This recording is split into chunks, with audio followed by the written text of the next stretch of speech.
Se você utiliza o Mercado Livre com frequência, seja para vender produtos, fazer compras ou até trabalhar com entregas, talvez já tenha ouvido falar de pessoas que tiveram a conta bloqueada ou suspensa sem saber exatamente o que aconteceu. Essa situação é mais comum do que você imagina. Em plataformas digitais que movimentam milhões de transações todos os dias, existe um sistema automatizado que analisa comportamentos dentro do sistema. O objetivo é evitar fraudes, golpes ou violações das regras da plataforma. O problema é que, em alguns casos, esse tipo de análise automatizada pode acabar gerando bloqueios que pegam o usuário de surpresa. E quando isso acontece, a pessoa tenta entrar em contato com o suporte e muitas vezes recebe apenas respostas genéricas, dizendo que houve descumprimento de políticas internas, sem uma explicação clara sobre o que exatamente aconteceu. Por isso, nesse vídeo eu quero explicar alguns dos motivos mais comuns que podem levar ao bloqueio de uma conta em marketplaces e quais caminhos podem ser utilizados para tentar resolver a situação. Antes de tudo, é importante entender que plataformas digitais funcionam como regras próprias de utilização. Essas regras normalmente estão descritas nos chamados termos de uso, que são aceitos no momento da criação da conta. Dentro desses termos, existem diversas situações que podem levar a limitações da conta, suspensão temporária ou até cancelamento definitivo do cadastro. Um dos motivos que aparece com frequência em casos de vendedores envolve o uso de marcas registradas em anúncios. Imagine, por exemplo, alguém vende peças compatíveis com determinados produtos. Um vendedor de acessórios eletrônicos pode anunciar no carregador dizendo que ele é compatível com determinado modelo de celular. Da mesma forma, alguém que comercializa peças automotivas pode informar que um item funciona em determinados modelos de veículos. O problema é que, dependendo da forma como essa informação é colocada no anúncio, empresas que detêm a marca podem entender que houve uso indevido na marca registrada. Em algumas dessas situações, representantes dessas empresas fazem denúncias diretamente dentro da plataforma. Quando isso acontece, o sistema pode retirar o anúncio do ar ou, em casos repetidos, aplicar alguma penalidade na conta. Outro cenário que também pode gerar bloqueios é quando o sistema identifica uma possível ligação entre contas diferentes. Por exemplo, imagine que alguém teve uma conta encerrada anteriormente e algum tempo depois cria um novo cadastro utilizando dados semelhantes, como o mesmo CPF, endereço ou até mesmo dispositivo de acesso.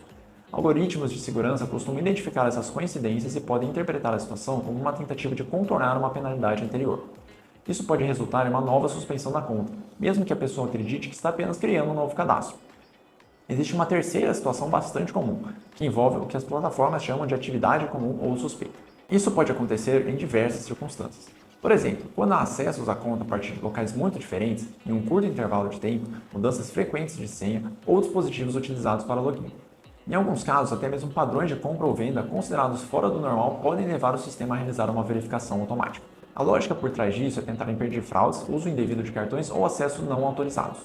O problema é que quando essas verificações acontecem, o usuário pode acabar enfrentando restrições na conta sem saber exatamente o que desencadeou aquela análise. Para quem utiliza a plataforma como comprador, os bloqueios também costumam ocorrer por motivos semelhantes.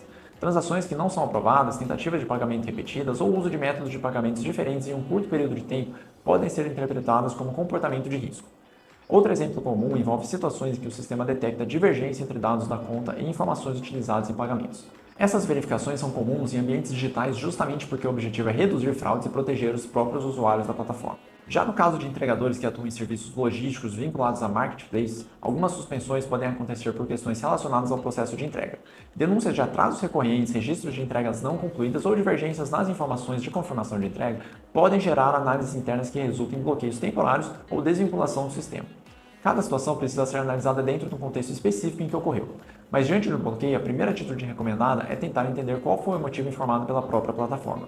Isso pode ser feito verificando e-mails enviados pela empresa, notificações dentro da conta ou mensagens recebidas no próprio sistema. Caso não exista uma explicação clara, o ideal é registrar uma reclamação diretamente nos canais disponíveis de atendimento.